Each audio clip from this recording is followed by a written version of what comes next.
ចាសួស្តីបងប្អូនទាំងអស់គ្នាថ្ងៃនេះអ្នកគ្រូបង្ហាញពីការអានមេរៀននៅក្នុងសៀវភៅជំនួយភាសាខ្មែរថ្នាក់ទី1ភាគ1មេរៀនស្ពានទី1ស្រៈនិស្ស័យស្រៈអុក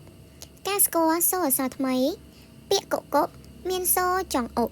ការស្គាល់តួអក្សរថ្មីពាក្យកុមារមានសូរចុងអុកការវឹកហាត់សរសេរតួអក្សរថ្មី1 2ស្រៈអុកស្រៈអុកស្រៈអុកស្រៈអុកការអានព្យាង្គនៅក្នុងតារាងទី1ជួរឆែល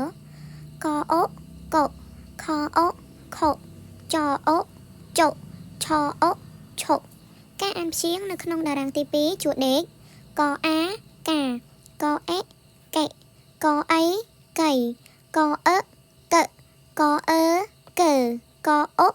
កុកការភ្ជាប់ពាក្យទៅនឹងរូបភាពពាក្យកៃអុកភ្ជាប់ទៅនឹងរូបភាពកៃពាក្យកុកកុកអុកភ្ជាប់ទៅនឹងរូបភាពកុកកុកពាក្យឆៃ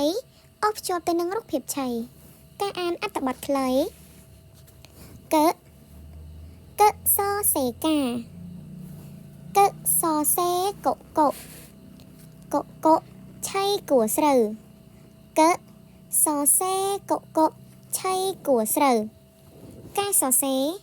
កូនគិតនឹងថាឲ្យបានលឺព្យាង្គកុកអុក